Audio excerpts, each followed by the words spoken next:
¿Qué tal, amigos y amigas? Reciban un cordial saludo. Mi nombre es Elvis Orellana, como ya algunos me conocen en los diferentes videoconferencias que estamos desarrollando. Mm, el día de hoy quiero presentarles un tema importante como es las corrientes o escuelas psicológicas, que son un pilar fundamental para entender lo que es la psicología y sus diferentes versiones. Antes de eso, invitarles a que me sigan en mis diferentes redes sociales, puedan comunicarse a mi teléfono de WhatsApp, asimismo puedan suscribirse y conocer mi canal en YouTube, me sigan en Facebook, pueden seguirme también en Instagram, Twitter, Blogger y LinkedIn. Estamos a las órdenes para cualquier asesoría personalizada, individual, familiar, social, organizacional o empresarial desde el punto de vista psicológico. Eh, También invitarles a que, de alguna manera, si es que ustedes quieren colocar publicidad en los próximos videos y conferencias que estamos desarrollando, pues estamos a las órdenes para auspicios eh, y también publicidad dentro de lo que es cada uno de los videos que estamos produciendo. Eh, También, como ya les mencioné, me pueden seguir concretamente en mi canal en YouTube como Elvis Orellana Espinosa. Pueden suscribirse en el caso de que tengan Gmail o Gmail. Y si no, también pueden seguirme y ahí encontrarán los diferentes videos sin necesidad de algún correo electrónico, sino que directamente pueden buscarme con mi nombre y ahí encontrarán varios videos, especialmente en el área de la psicología, ligada a otros temas de la sociedad, la cultura, la política, la economía, entre otros. Eh, Listo, regresando al tema de lo que son las corrientes psicológicas y ya entrando en materia, eh, digamos que la psicología no es una sola, ¿sí? La psicología tiene diversas corrientes, tanto teóricas o escuelas o corrientes psicológicas, valga la redundancia, pero también tiene aplicaciones la psicología en diferentes campos. Y ahí les recomiendo que vayan a mi canal de YouTube y vean mi conferencia sobre psicología, perdón, psicología aplicada. También estamos desarrollando algunos, profundizando en lo que es algunos campos y especializaciones de la psicología, como es la psicología organizacional, la psicología social, la psicología de la sexualidad. También estamos con, desarrollaremos otros campos de aplicación a futuro, algunas conferencias sobre lo que es la psicología deportiva, la psicología forense también, la psicología económica, la psicología educativa, entre otros campos. Para ello les invito a que ingresen especialmente a lo que es las conferencias sobre psicología aplicada. Ya, dentro de esas aplicaciones, mmm, antes de aplicar, un psicólogo tiene que conocer también diferentes corrientes teóricas, corrientes o escuelas teóricas dentro del campo de la psicología. Y eso es lo que vamos a revisar el día de hoy eh, para conocimiento y cultura general. Bueno, sabemos que la psicología está compuesta de dos palabras, que es psique, que quiere decir alma o soplo o aliento de vida, y logos, que quiere decir estudio, tratado o ciencia, ¿ya? Entonces, eh, el tratado o la ciencia que estudia el alma, que estudia el comportamiento humano. Pero la definición de psicología va a cambiar de acuerdo a la corriente psicológica también a la cual se estudie o se especialice uno también.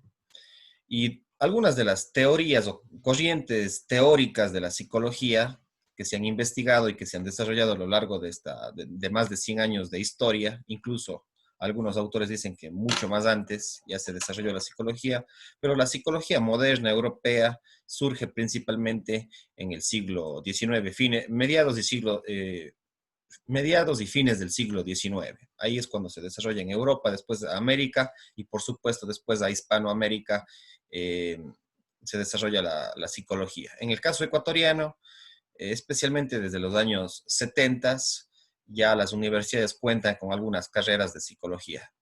Inicialmente como parte de la psicología educativa, después como psicología clínica y después ya han surgido lo que es la psicología laboral, fines del siglo XX, y tenemos psicología social a inicios del siglo XXI, ya como carreras dentro de las universidades. En el Ecuador, como ya mencioné en otros videos, tenemos eh, esas 4 especializaciones y en una o 2 universidades psicología general. Lo mejor sería tener un título de licenciado en psicología general, en psicología, licenciado en psicología, sin ninguna especialización, como menciono en otros videos también. Y después ya en la práctica y en la, o en algunos casos en el posgrado, ya se puede uno especializar en la psicología aplicada o en la especialización que uno quisiera ya asumirlo, o si no ya en la misma práctica, ¿sí? Sin embargo, no es así. En el Ecuador, la mayor parte de psicólogos son educativos, clínicos o después sociales o laborales. Digamos, en eso así se sale. 2 años estudia estas corrientes psicológicas, cada una, y después 2 o 3 años se estudia lo que son ya las especializaciones. Entonces, lamentablemente en el Ecuador sucede eso. Lo que habría que pensar más bien en el Ecuador son maestrías de psicología, sin ningún apellido, como se dice, sin ninguna etiqueta posterior. Es decir, que hayan maestrías en psicología. Nada de maestría en psicología organizacional, nada de maestría en psicología social. Más bien en el Ecuador nos toca ir al revés de lo que hacen otros países. Es decir, en otros países sí tenemos la licenciatura en psicología sin ninguna especialización y más bien ya en las maestrías sí tenemos maestría en psicología deportiva, en psicología social, laboral, educativa, clínica, forense, etc. En el Ecuador tendríamos que ir al revés. Como ya hay especializaciones en el pregrado, ¿sí? En cada una de las aplicaciones y especializaciones, como ya hay eso en el pregrado, en el posgrado tendríamos que hacer ¿qué? Maestrías más de psicología general, ¿sí? Máster en psicología, másteres o másters en psicología, ¿ya? Sin ningún apellido. Y en estas maestrías, ahí sí revisas a fondo lo que son estas corrientes y teorías psicológicas. Eso hace falta en el Ecuador, integrar a los psicólogos, ¿ya? En uno solo que es ser psicólogos. Más allá de que cada uno tengamos nuestras especializaciones, lo que hace falta en el Ecuador es identificarnos como psicólogos y tener maestrías que ofrezcan o que oferten psicología general. Eso va a permitir integrar a los psicólogos de las diferentes especializaciones que salen como título en el pregrado o en la universidad en el tercer nivel. Y ahí sí, en una maestría de psicología general, profundizar cada una de estas corrientes que vamos a revisar a continuación. Entonces, ¿cuáles son las principales corrientes de la psicología? Las corrientes teóricas, las escuelas que dan un sustento teórico a la psicología. Tenemos el conductismo, el psicoanálisis y el psicoanálisis ligado a lo que es la psicología analítica, la psicología humanista y que de alguna manera después ya se focalizó en la psicología transpersonal. Dentro de esto está, por ejemplo, la Gestalt, la psicología Gestalt. Eh, También tenemos la psicología cognitiva, que está muy ligada a la psicología constructivista. Y también tenemos la psicología sistémica o relacional. Y finalmente, más allá de la psicología, que es la metapsicología, tenemos, por ejemplo, la filosofía psicológica o la historia psicológica, entre otras. Ya vamos a profundizar cada una de estas, que es un video que ha estado pendiente realizarlo, una conferencia pendiente sobre estos temas. Ya, una de las primeras corrientes que surge en Europa, eh, en Suiza, en Alemania, en, en Europa Central principalmente, es el psicoanálisis a mediados del siglo XIX, fines del siglo, sí, digamos la segunda mitad del siglo XIX. más concretamente, surge el psicoanálisis con su primer cabeza o fundador, que es Sigmund Freud, que es este personaje que ven aquí en el centro. Inclusive ahora han hecho una producción en Netflix, una serie en Netflix sobre basada en la vida de Sigmund Freud. Sin embargo, hay que tener cuidado con esta serie, ya que no es totalmente la biografía de Freud, sino más bien tiene elementos fantásticos que no han sido muy relacionados con su biografía original, sino más bien mezcla la realidad con la fantasía y con otros elementos en esta serie en Netflix. Pero de pronto, no para que se crean todo lo que pasa ahí, pero sí hay ciertos elementos de la vida real, ciertos elementos, no todos. Podríamos decir que un 30-40% de esta serie sí está basada en lo que fue la vida de Freud, pero hay un 60 o más, o 50, 60, 70%, por ponerle un dato nada más, de la serie esta que es en Netflix, que realmente no tiene nada que ver con la vida de Freud. Más bien, si alguien quiere estudiar la vida de Freud, tendría que ya basarse en fuentes más serias y más científicas, no solamente en una película o una serie. Entonces, el fundador del psicoanálisis y uno de los principales fundadores de la psicología es el psiquiatra médico y psicoanalista Sigmund Freud, que fue el padre del psicoanálisis, padre fundador. Ya, ahora, el psicoanálisis,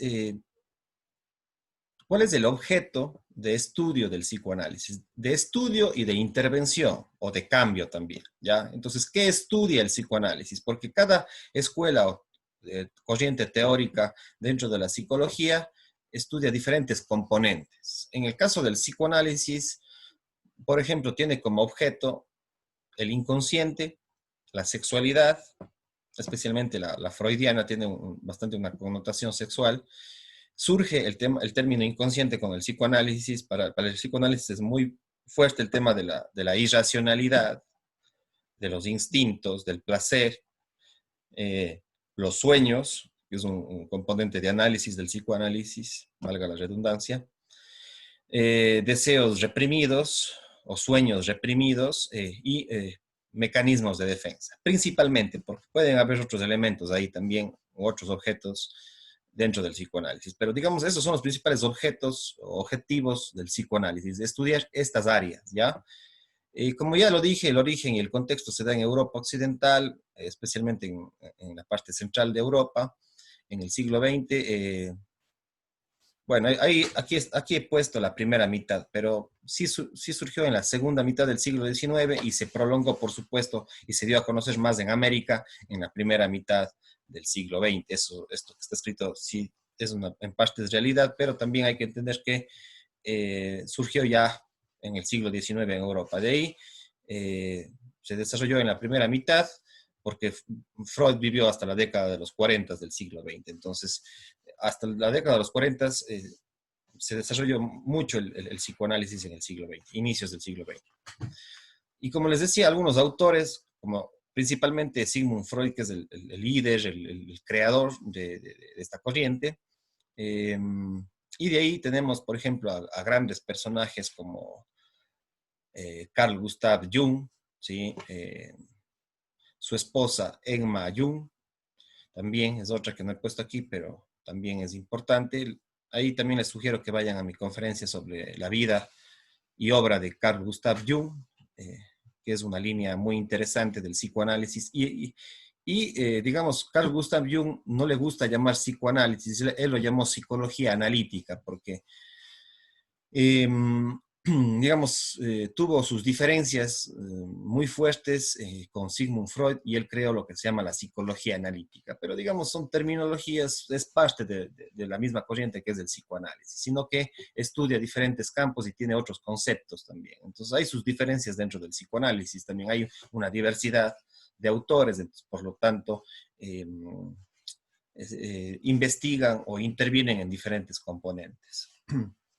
Entonces, este gran personaje que es este de aquí, que el que estoy mostrando con el ratón, que es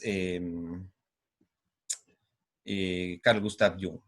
De ahí también tenemos a otro gran personaje muy importante de mediados del siglo XX y que vivió hasta 1980, me parece, de 1900 a 1980, que es Erich Fromm, ¿ya? Entonces, Erich Fromm, un gran personaje dentro del psicoanálisis, miembro de la Escuela de Frankfurt.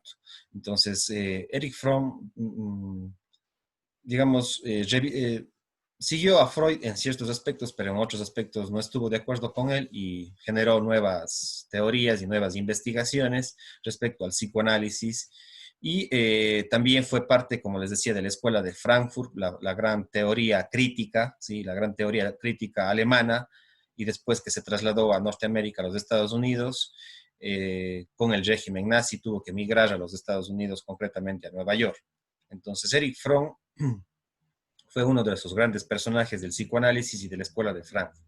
Sin embargo, él se deslindó después, no estuvo de acuerdo mucho ni con el mismo psicoanálisis freudiano, ni tampoco con la escuela de Frankfurt. Entonces, perteneció y después dijo, no, no estoy de acuerdo, entonces tomó su propio camino y él desarrolló toda una concepción de la libertad, un psicoanálisis con otros elementos, con el inconsciente ya no solamente individual, sino con un inconsciente económico, con un inconsciente social, con un inconsciente colectivo. Entonces, pero digamos está en la línea de lo que es el psicoanálisis. Y por supuesto la hija de Freud también después, Anna Freud, tenemos otros psicoanalistas también que ya se fueron desarrollando y ampliando en el siglo a lo largo del siglo XX, incluso hasta la actualidad. Algunos dicen que el psicoanálisis no es científico, que no tiene una base eh, demostrable, etcétera, pero realmente esos también son ciertos mitos y cuestionamientos que se les hace al psicoanálisis y mucha gente se queda solamente en la visión de Freud. Disculpen que hablo a nivel personal, pero por ejemplo a mí no le he profundizado yo mucho los estudios sobre Freud. Conozco en términos generales. Personalmente más me gusta los planteamientos e investigaciones teóricas, incluso filosóficas, científicas, tanto de Carl Gustav Jung como de Erich Fromm, que son, incluso tengo varios libros de ellos y he profundizado en sus lecturas. De Freud prácticamente no he podido leer ningún libro a fondo, más bien tengo una cultura general de ciertos libros que hablan de psicología y sus corrientes psicológicas, pero estudiar directamente a Freud en algún libro todavía no lo he hecho, solo partes quizá, pero los que sí he profundizado un poquito más es Carl Gustav Jung y Erich Fromm, que son estos dos para mí referentes del psicoanálisis y que tienen aportes muy importantes. Eso en cuanto tiene que ver con el psicoanálisis. Entonces, como les decía al inicio, cada corriente psicológica tiene mira solamente determinada parte, ¿ya? En este caso, el psicoanálisis, los elementos que ustedes ya los mencioné al inicio, y principalmente el inconsciente, que es uno de los elementos fundamentales del psicoanálisis, estudiar el inconsciente. Pero cada autor define al inconsciente de diferentes partes. Unos hablan solamente de un inconsciente personal o individual, otros ya hablan de un inconsciente familiar, otros hablan de un inconsciente cultural, otros un inconsciente social, incluso hasta un inconsciente económico, y otros, que no me acuerdo, ya me acuerdo, otro de los grandes autores y que no le he puesto aquí es Lacan, ¿ya? No me acuerdo el nombre, pero Lacan, ¿ya? Entonces, otros hablan incluso del inconsciente en el lenguaje, ¿sí? Lingüístico. Pero digamos, el elemento principal del psicoanálisis es esta parte de inconsciente y consciente, consciente e inconsciente, ¿ya? Pero el inconsciente principalmente. Eso en cuanto tiene que ver con esta gran corriente dentro de la psicología, entonces hay psicólogos que se especializan en psicoanálisis, hay maestrías especializadas solo en psicoanálisis. Incluso hay antropólogos que se interesan mucho por el psicoanálisis, sociólogos que se interesan mucho por el psicoanálisis, porque nos da elementos para analizar a los individuos, las familias, la cultura, la sociedad, el arte, la política. Entonces, son elementos muy importantes que nos ha dado el psicoanálisis y que para muchos es rechazado, pero yo lo menos lo que se podría ver es pros y contras. Haré alguna conferencia ya a futuro, ya centrándome especialmente en esta escuela o corriente para profundizar en lo que es más el psicoanálisis. Pero digamos, en términos generales, esto es la presentación de lo que sería esta escuela o corriente teórica de la psicología. Otra de las corrientes es el conductismo. ¿Ya? Esta principalmente surge en Norteamérica, en Estados Unidos concretamente. El psicoanálisis es más europeo y después eso migra, esas teorías y esos personajes migran a Estados Unidos y ahí se va a desarrollar también el psicoanálisis. Mientras que el conductismo más surge en Europa, perdón, el conductismo surge más en Norteamérica, concretamente en los Estados Unidos, y después va a migrar a Europa y después va a migrar, por supuesto, también esas corrientes, esas teorías y esas investigaciones, va a migrar a América Latina y América Hispana. Entonces, pero surge en Estados Unidos a inicios del siglo XX. Y así como el psicoanálisis estudia el inconsciente, el objeto de estudio del conductismo, en cambio, es las conductas, ¿ya? De ahí la palabra conductismo. Entonces, todo lo que pueda ser observable. Lo que no es observable con los sentidos, principalmente con los ojos y con los sentidos, los cinco sentidos, entonces no se puede hablar de otros elementos, como por ejemplo si lo habla el psicoanálisis o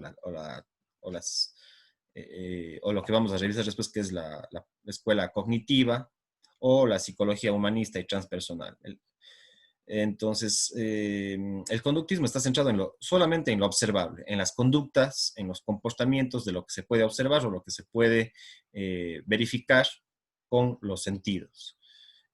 Al conductismo no le interesan las emociones, ni los pensamientos, ni el inconsciente. Al conductismo lo que le interesa es las conductas, lo que se puede uno ver, lo que se puede tocar, lo que se puede oler, sentir, ¿ya? Entonces, se basa simplemente en las conductas y en los comportamientos. Y también se le denomina competencias.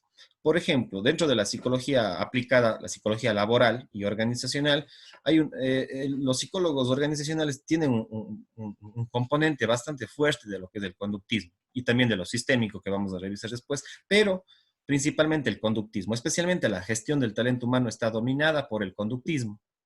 ¿Y qué estudia el conductismo también? Las competencias, la gestión por competencias en el talento humano, ¿ya?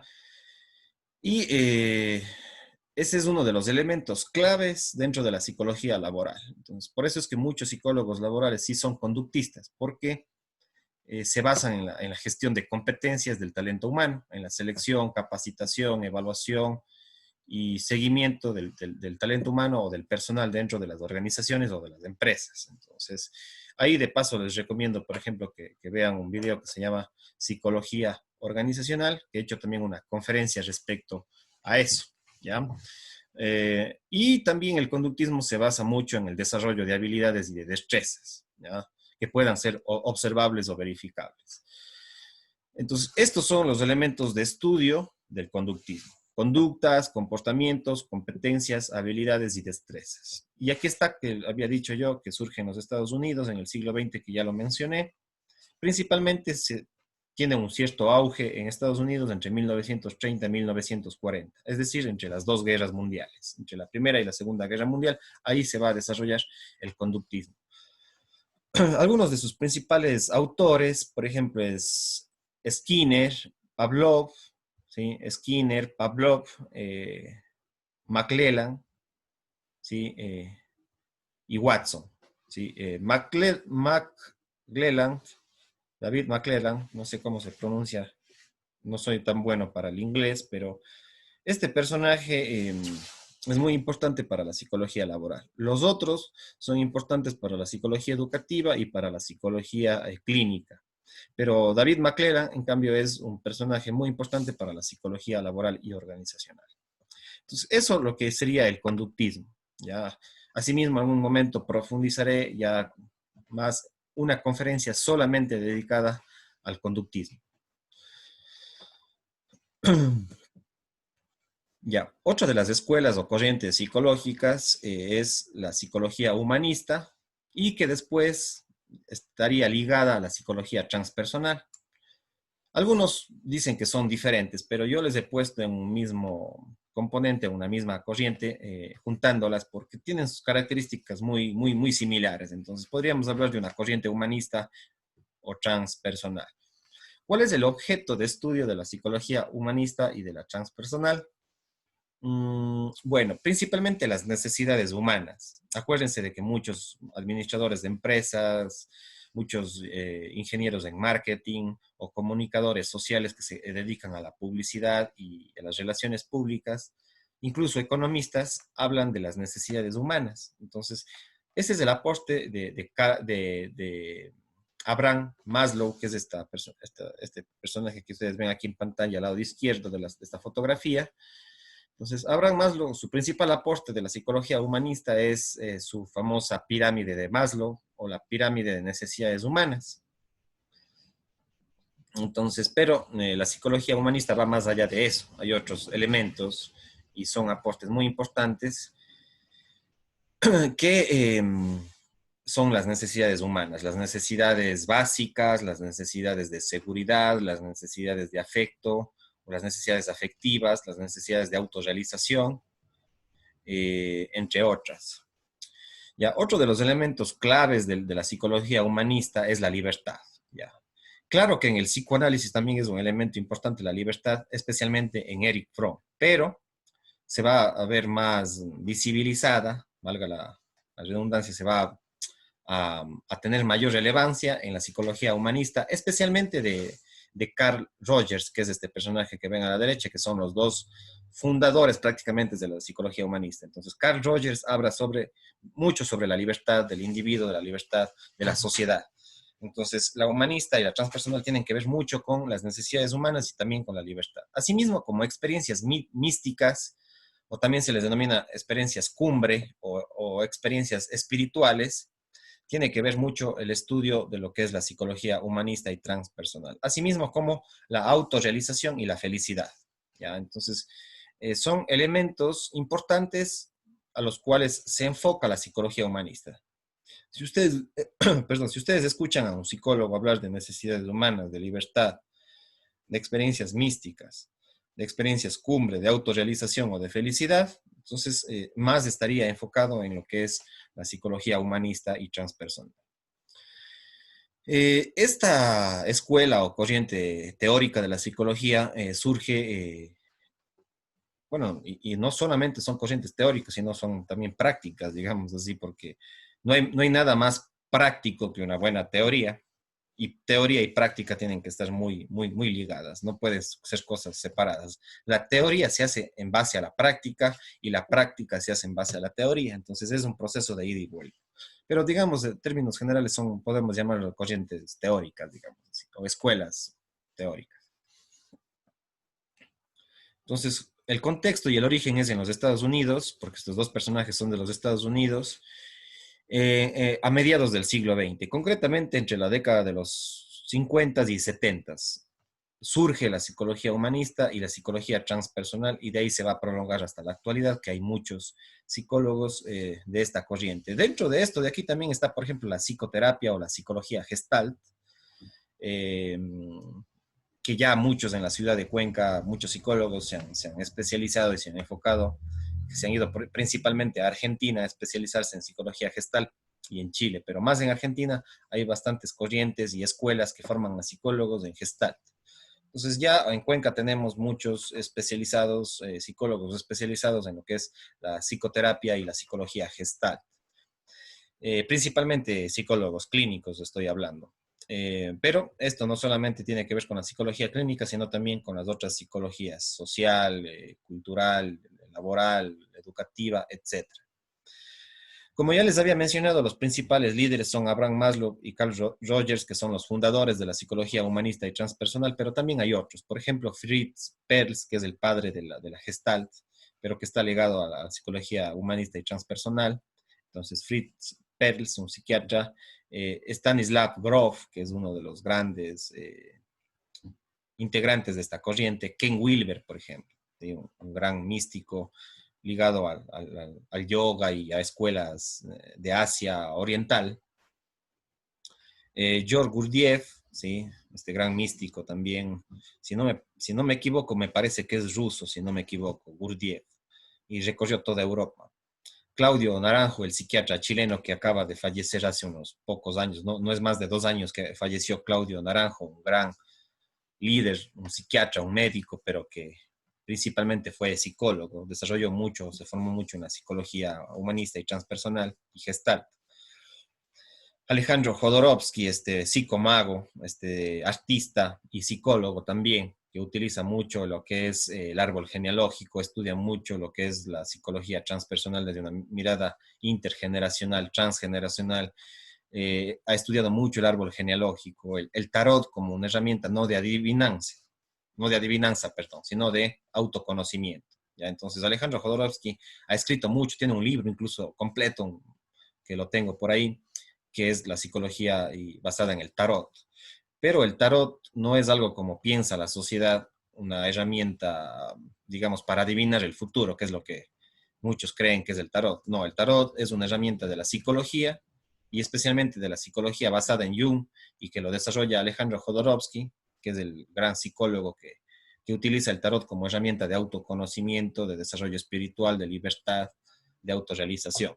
Más no como se cree que es el tarot, que la gente con su ignorancia eh, cree que el tarot es para adivinar el futuro. Pues quizás hay algunas personas que lo utilizan con esos fines, pero dentro de la psicología no es para adivinar el futuro, sino para eh, conocerse a uno mismo y podría utilizarse para planificar el futuro, pero no para adivinar. ¿Ya? Para planificar el futuro sí puede ser utilizada el tarot, pero no para adivinar nada. ¿Sí? Los psicólogos no somos adivinos, a pesar de que ciertas cosas podríamos hasta cierto punto adivinar, pero, pero no desde un punto de vista tan charlatán, sino con el afán de más bien de proyectar ciertos escenarios a futuro, ¿ya? Entonces, algunos nos creen que somos adivinos, pero no somos tan así. No somos como las gitanas, no somos como algunos charlatanes que utilizan el tarot para otros fines y a veces incluso hasta para aprovecharse de las personas, ¿no? Más bien, los psicólogos, a lo menos los psicólogos serios, eh, utilizamos el tarot como una herramienta de autoconocimiento, de conocernos a nosotros mismos, quiénes somos, de dónde venimos y hacia dónde queremos ir. Entonces Alejandro Jodorowsky ha generado mucha polémica, como en su época también lo generó Freud. Entonces Alejandro Jodorowsky para muchos también es un charlatán porque habla del tarot, pero no, es un investigador, es un artista. Entonces el arte también ayuda mucho a la psicología, ¿sí? A desarrollar capacidades creativas, a conocerse a uno mismo. Entonces el arte es un elemento muy importante dentro de la intervención psicológica en cualquiera de sus aplicaciones. Entonces, Alejandro Jodorowsky es un personaje que yo personalmente lo admiro mucho, aunque bueno, en todo no puedo estar de acuerdo con él, por supuesto, pero de que haya aportes importantes en sus libros, en sus conferencias, etcétera, es un personaje muy importante, este chileno, que vivió mucho tiempo en México y ahora vive en Francia, donde que desarrolla mucho su labor psicológica y artística. Es director de cine, es escritor, pintor, me parece que es caricaturista, bueno, es un tipo completo en cuanto al arte, es un artista, pero también es psicólogo, entonces esa fusión entre psicología y arte en Jodorowsky es impresionante. Imagínense lo que es ser psicólogo y aparte artista, director de teatro, director de cine, productor, actor, ha hecho muchas películas, entonces es un tipo extraordinario, o sea, tiene la parte científica, filosófica de la psicología y también tiene la parte artística, creativa, innovadora. Entonces es un tipo, ya tiene más de sus 80 años y es espectacular. Inclusive su hijo está siguiendo un poco su línea, ¿no? Eh, el hijo de Alejandro Jodorowsky. Entonces es importante dentro de la psicología humanista, dentro de la psicología transpersonal, dentro de lo que es la psicogenealogía y la metagenealogía.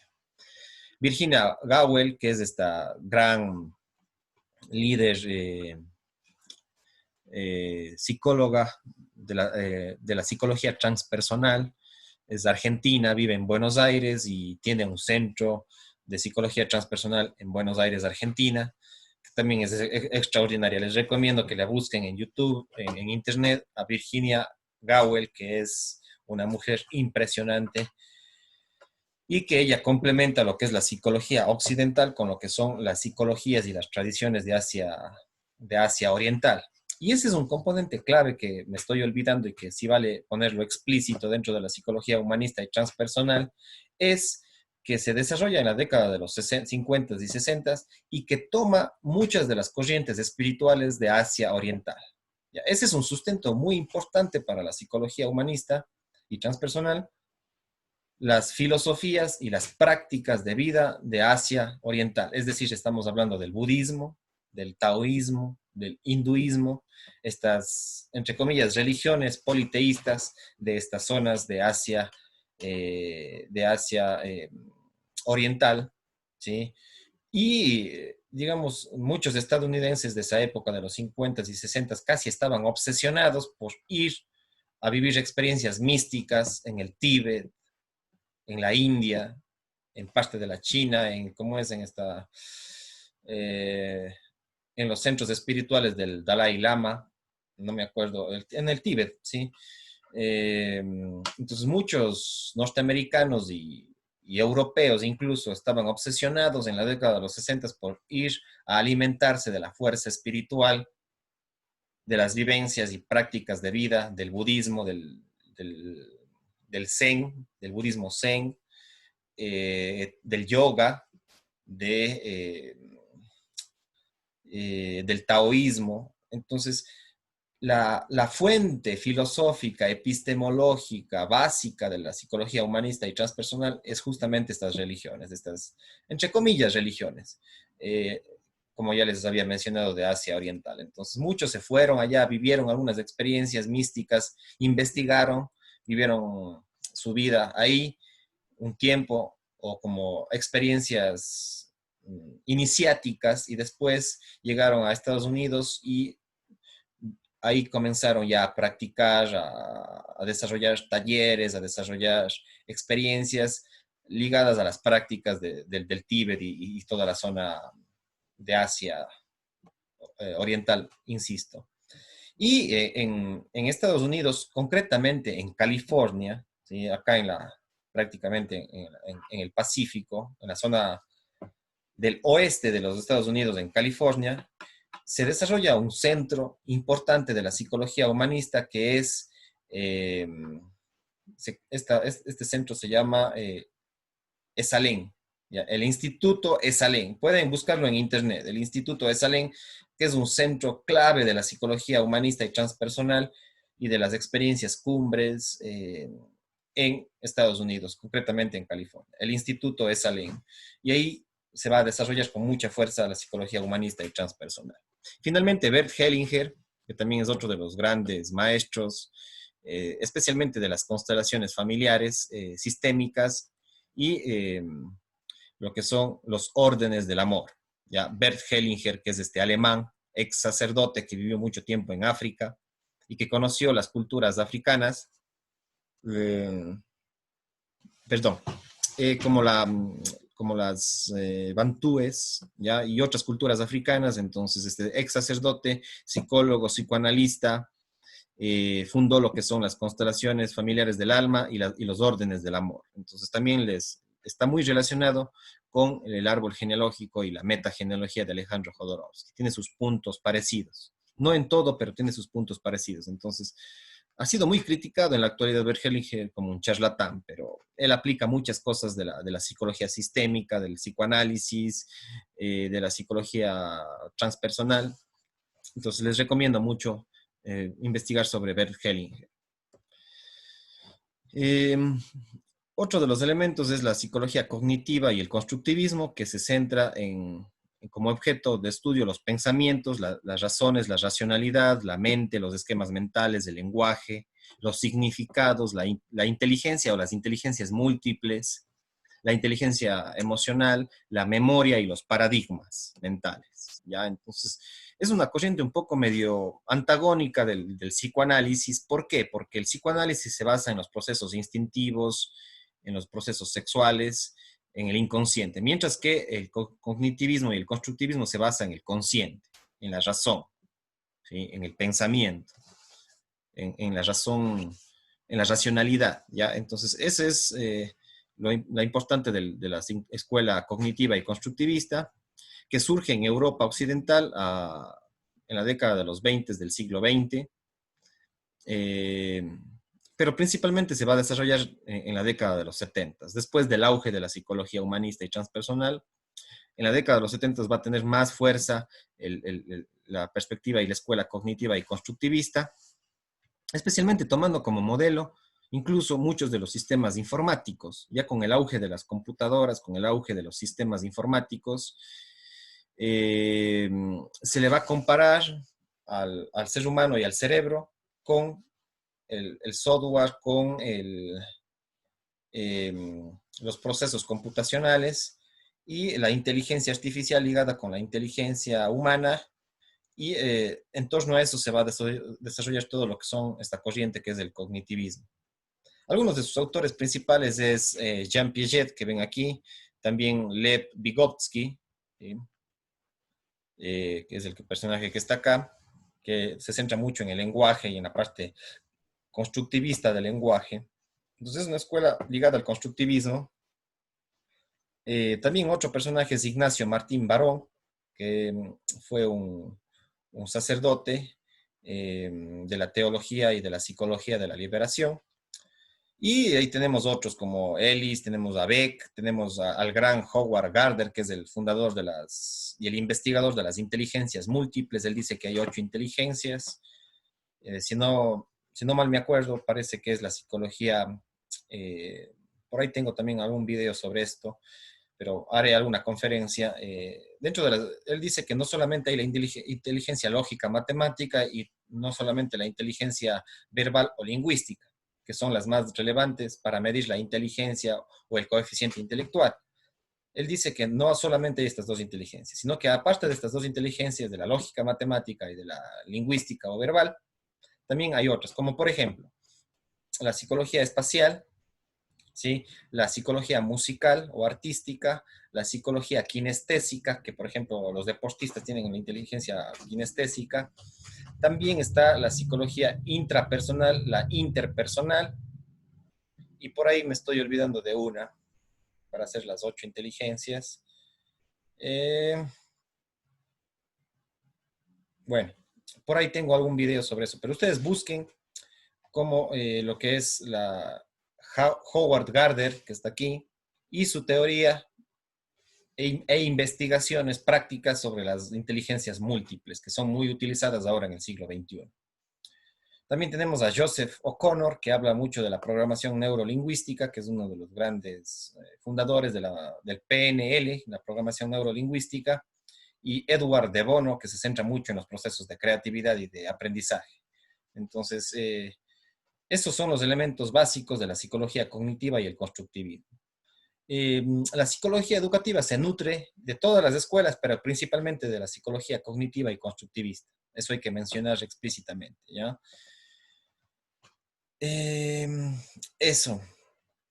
Lo que es la psicología sistémica y relacional también es otra de las escuelas importantes. Me alargué mucho en esta conferencia. Me da miedo que el Zoom no se grabe completamente y me corte. En el caso de que se corte, haré una segunda parte de esto. Se hizo un poco largo porque sí son largas cada una de las corrientes. Bueno, esperemos que no se corte, si no, sí, continúo. Bueno, eso como paréntesis. Retomando el tema, otra de las corrientes es la psicología sistémica o relacional, ¿ya? Que su objeto principalmente es el ambiente, el contexto en el cual se desarrolla los seres humanos, los grupos, las familias, las personas, ¿ya? Entonces, es como el ambiente influye en los individuos, en las parejas, en las familias, en un pueblo. Así como el contexto histórico, geográfico y otras variables externas influyen directamente en los individuos y los grupos, digamos así. Entonces, estudia mucho el ambiente, el contexto, la complejidad, ¿sí? Las relaciones humanas, las relaciones interpersonales, los vínculos, los lazos y las redes, las redes entendido como sistemas de conexión, de vínculos. Hay redes sociales, no solamente redes sociales las que conocemos como redes sociales en el conocimiento popular, que es Facebook, Instagram, no. Se habla también, o sea, eso es una parte, pero las redes sociales es todos los vínculos, todos los tejidos, las relaciones que mantenemos con diferentes tipos de personas y de grupos. Esas son las redes sociales, ¿ya? Y de ahí ese término se tomó para la informática y se tomó para lo que hoy conocemos como redes sociales digitales, digamos, Facebook, Twitter, YouTube, etcétera, etcétera, etcétera. Pero en psicología, redes sociales quiere decir vínculos, vínculos con otras personas, con otros grupos, con otras organizaciones. La psicología sistémica va a surgir en Europa, después también en Estados Unidos. Algunos hablan de los siglos XX, pero más va a tener énfasis en los 40 y hasta los 70. Se va a ir desarrollando la psicología sistémica y esto va a llegar hasta la actualidad, que hay muchos psicólogos sistémicos. Para la psicología clínica, la psicología sistémica o las psicoterapias sistémicas se centra ya no en el individuo, sino se centra en la familia y en sus interrelaciones.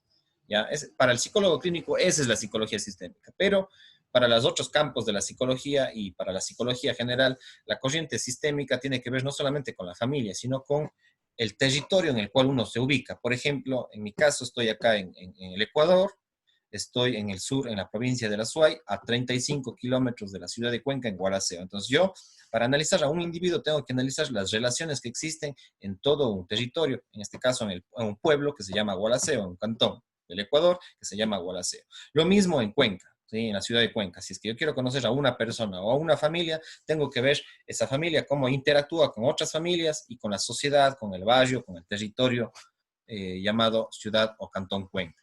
Entonces, a eso se refiere con los vínculos, con las relaciones. Incluso, si es que quiero estudiar a un individuo, a una familia, tengo que estudiar a sus ancestros, ¿sí? La visión transgeneracional, que un poco estaría ligada con Jodorowsky y un poco estaría relacionada con Bert Hellinger, en una parte, pero lo sistémico es mucho más allá. ¿Cómo vinculamos, por ejemplo, la relación entre psicología y economía, entre psicología y sociedad, entre psicología y política, entre psicología y biología, entre psicología y psiquiatría? Todos esos vínculos son importantes para entender la perspectiva sistémica, ¿ya? Las relaciones humanas, cómo se relacionan unos con otros. A veces hay corrientes que dicen hay que cambiar el pensamiento de la persona, básicamente la psicología cognitiva, pero la psicología sistémica lo que intenta es modificar relaciones, ¿ya? Yo tengo un video que se llama Los sociogramas, ¿sí? Esa es la base de la psicología sistémica, ¿sí? Los sociogramas. O psicogramas también podríamos tomarlo, ¿sí? Desde esa perspectiva. Pero mi videoconferencia se llama Sociogramas, que mapea relaciones. Ese les recomiendo porque ese tiene una connotación bastante de la corriente sistémica y es muy práctico esta herramienta, esta técnica de la psicología sistémica que son los sociogramas. Entonces, ese permite mapear relaciones. ¿Cómo están? Relaciones sanas, relaciones conflictivas, relaciones tóxicas, relaciones muy conflictivas, etcétera. Entonces, lo que trata la psicología sistémica es entender esas relaciones y esos vínculos y irles modificando para que haya una mejor calidad de vida en las personas o en las familias, incluso a nivel de la sociedad, de un barrio, de una comunidad, de un cantón o de un país incluso. ¿Ya? Entonces, por eso es que la psicología social se alimenta y se nutre muchísimo de la psicología sistémica. Entonces, hay otra conferencia que les recomiendo que se llama Psicología Social, videoconferencia sobre psicología social, que tengo otro video sobre eso en YouTube. Revisen lo que es la psicología social, porque la psicología social se alimenta muchísimo de la psicología sistémica o relacional, mucho, ¿sí? El 70 o 80% de la psicología social está basada en la psicología sistémica. Y algunos de sus autores principales, por ejemplo, es el que está aquí, que fue uno de los fundadores, igual con Kurt Lewin, que es Jacob Leví Moreno, ¿ya? Que es uno de los promotores de los sociogramas o de los creadores de los sociogramas, pero de ahí después se han ido evolucionando hasta la actualidad. Entonces, Jacob Leví Moreno es uno de los pilares y que se les estudia muy poco en las universidades, al menos en las que yo he dado, no se les revisa mucho a Jacob Leví Moreno. Por eso es que yo cuando daba clases me enfocaba, no tanto, pero sí tenía relevancia para mí, Jacob Leví Moreno, este psicólogo y psiquiatra europeo, inicialmente psicoanalista, pero después ya se centró en la psicología de los grupos, en la psicología de las sistémica, digamos así. Entonces, les recomiendo mucho investigar sobre Jacob Leví Moreno. Kurt Lewin, que es uno de los más conocidos y también prácticamente el padre de la psicología organizacional. Y ahí está otro video sobre psicología organizacional que les recomiendo en mi canal de YouTube. Pues Kurt Lewin también es otro de los padres de la psicología sistémica. De ahí tenemos al argentino Enrique Pichón Revier, ¿ya? A Peter Sench, que es otro importante investigador de las organizaciones, Maritza Montero, muy enfocada en la psicología comunitaria, esta venezolana, académica, profesora universitaria, Maritza Montero. Jorge Castellá Sarriera, que es espectacular, no tiene muchas publicaciones, pero hay algunos libros que he leído de él, unos pocos artículos, más que libros, artículos. Es este brasileño, muy importante. No hay muchas publicaciones en internet, pero de pronto sí podrían encontrar algo por ahí de Jorge Castellá Sarriera, que es un gran personaje de la psicología sistémica y de la psicología comunitaria. Y finalmente, ojalá no se me corte, me estoy preocupado por que se me va a cortar el Zoom, pero parece que todavía tengo un tiempo. Si se corta, les invito a ver la segunda parte que esté por ahí grabada. Y ahora, digamos, hasta aquí serían las corrientes básicas de la psicología que se estudia en las universidades, especialmente en la parte de comunes, ¿ya? En los 2 años primeros de psicología. Ya. Y la metapsicología, que es meta, quiere decir más allá, ¿sí? Trasciende la psicología. Y, digamos, estudia a la psicología ya en su integralidad, ¿ya? Todas las corrientes psicológicas son importantes para la metapsicología. Es una perspectiva más ecléctica, más integrativa, y por eso algunos hablan de psicoterapia o de psicointervención, digamos, integrativa, de intervención psicológica integrativa. Entonces, la metapsicología es más allá de la psicología, pero tiene como objeto de estudio a la psicología y a todas las corrientes psicológicas. Estudia también el cerebro, la mente, entre otros componentes, ¿ya? Bueno, el contexto surge en las primeras civilizaciones, ¿ya? Eso es importante porque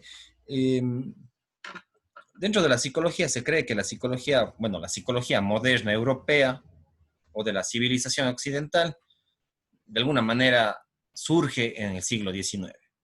Pero si vamos más allá, por eso es metapsicología, vamos a encontrar grandes aportes a la psicología revisando la historia de la filosofía, la historia de la ciencia, la historia del arte, ¿ya? Entonces, dentro de las primeras civilizaciones de la humanidad que hay registros escritos, como en el 4000 antes de Cristo, del continente euroasiático, Grecia, Mesopotamia, China, incluso el mismo Egipto, ahí se va a desarrollar la psicología. No como nos han enseñado tradicionalmente en las universidades, que surge en el siglo XIX, con ciertos experimentos, digamos. Ahí surge tal vez una cierta corriente científica, tal vez, pero la verdadera psicología surge con el ser humano, pues. Y bueno, más con el ser humano, que sí hay que investigar, surge con los registros escritos que podemos tener del ser humano, con los registros históricos. ¿Y desde cuándo tenemos registros históricos del ser humano? Escritos, digamos así, desde el 4000 años antes de Cristo. Y por eso es que tenemos los psicólogos que investigan las grandes civilizaciones primitivas, ¿ya? De la historia, desde que surgieron los primeros escritos. Y ahí tenemos varios autores, pues ya de la antigüedad, como el código o los escritos de Hammurabi, ¿sí? De la Mesopotamia. Tenemos a Lao Tse, que es el fundador del taoísmo y que escribió el Tao Te Ching. Es uno de los grandes fundadores del taoísmo. Confucio, que fundó una escuela que se conoce como el confucianismo. Tales de Mileto, Sócrates, Platón, Aristóteles, Hermes Trismegisto, Emil Kraepelin, el psiquiatra, Helen Fisher, Eduardo Calixto, Rafael Yuste, Michel Foucault hasta la actualidad, y entre otros, muchísimos otros autores que nos aportan esa mirada desde otras disciplinas hacia entender la psicología. Y por eso es que algunas áreas de la metapsicología, ¿sí? O de la transpsicología, como quieran llamarlo, pero yo le he puesto metapsicología, que es más allá de la... Es decir, cómo la filosofía ha aportado a la psicología, cómo la historia ha aportado a la psicología, las neurociencias, la economía psicológica o la economía familiar, la antropología familiar o la antropología psicológica, la sociología familiar o individual, la psiquiatría, la psicofarmacología, la neurología, la sexología, los estudios de género, la politología psicológica, cómo han ido aportando todas estas ramas a la psicología. Eso es la metapsicología. Es decir, que la psicología no solamente debe ser investigada y, es más, no ha sido en la historia investigada solamente por psicólogos, sino también ha sido investigada por filósofos, por antropólogos, por sociólogos, por neurólogos, por biólogos, etcétera, etcétera, etcétera. Es decir, que hablamos de equipos multidisciplinarios para entender el comportamiento psicológico, ¿sí? De un individuo, de una familia, de una sociedad. Entonces, eso implica la metapsicología. Por eso incluso ahora se habla de neurociencias, que incluyen a la psiquiatría, la neurología, la psicología, etcétera, ¿ya? Entonces, eso es la metapsicología. Entonces, esto cuestiona mucho esta concepción que surge en el siglo XIX con el psicoanálisis en Europa o con los laboratorios de psicología experimental en Alemania, como Wundt, que es lo que nos dicen en las universidades, pero no, la psicología ya tiene sus grandes aportes desde las primeras civilizaciones en la humanidad, inclusive hasta antes, con la prehistoria. Ahí queda un largo por investigar y de fusionarnos como, por ejemplo, con la paleontología, con la arqueología, con las teorías de la evolución, con la primatología. ¿Ya? Ahí hay mucho por investigar. Y eso es la metapsicología, es irnos más allá. Los psicólogos no solo ser psicólogos, sino también convertirnos o por lo menos tener conocimientos básicos de otras disciplinas, ¿ya? Como, por ejemplo, la primatología, que es muy importante, la paleontología y la arqueología. Bueno, Carl Gustav Jung, el psicoanalista, sí se metió a otros campos y él sí investigó, por ejemplo, mucho sobre arqueología. Entonces ya nos dan pautas para ir más allá de la psicología. Conociendo la psicología, pero yendo más allá y alimentándonos los psicólogos con otros campos. Y eso es muy importante. Y eso no solamente en la psicología, también podemos hablar, por ejemplo, de la metasociología, de la metafilosofía, de la meta antropología, de la metapsiquiatría, etcétera. Entonces, ir más allá de nuestra disciplina y también alimentarnos con otros campos de la ciencia, de la filosofía y del arte inclusive. Entonces, ahí están los aportes de la metapsicología. Eso sería, amigos y amigas, me he alargado muchísimo en este video, espero que no se haya cortado. Parece que no está cortado, se ha alargado mucho. Algunos canales, aparte del mío, que es Elvis Orellana Espinosa, les recomiendo algunos canales en YouTube para que puedan investigar sobre las corrientes y escuelas psicológicas que ustedes ven en pantalla. Por ejemplo, El Escarabajo de Oro, que es un canal de YouTube de psicología analítica y de psicología de Jung. Centro de Psicología Transpersonal, Fundación Nueva Mente, Soy Psicoanálisis, que es otra de los canales. Me parece que aquí está mal. Creo que es así. Ya, Fundación Nuevamente. Hay otro canal que se llama Soy Psicoanálisis, Psicoanálisis Libre. Juan Manuel Martínez, un psicólogo. Píldoras de Psicología, Sesgo de Confirmación. Son algunos de los canales que les puedo recomendar sobre psicología en YouTube, que de alguna manera sí tienen una base seria, una base científica, son manejados por profesionales, no por cualquiera. Entonces, les recomiendo esta lista de canales y, por supuesto, invitarles a mi canal, que es Elvis Orellana Espinosa en YouTube, donde que estoy cargando todos estos videos y estoy haciendo prácticamente un tic-tac de lo que es la psicología analizada y aplicada a diferentes campos. Entonces les recomiendo que visiten mi canal en YouTube, asimismo como mis diferentes redes sociales, y pues estoy para servirles para cualquier consulta, especialmente en los campos de la psicología y de la investigación. Eh, Pasen bien, con esto me estoy despidiendo. Me he alargado bastante, estoy medio preocupado, es una conferencia quizás la más larga y que he estado preocupado cada rato para que Zoom, que pensé que me daba 35, 40 minutos como máximo, pero parece que todavía estoy al aire, estoy todavía grabando. Entonces, bueno, espero que comprendan porque realmente ha sido un video bien largo y espero después profundizar en cada una de las escuelas, haciendo videos más cortos en cada una de las escuelas. Pero digamos, esto es muy básico para la formación de un psicólogo. Entonces, quizás incluso muchos psicólogos que me están viendo desconozcan muchos de estos temas porque a veces en las universidades no se da a profundidad estos temas y se limitan. Pasen bien, cuídense mucho. Chao, chao.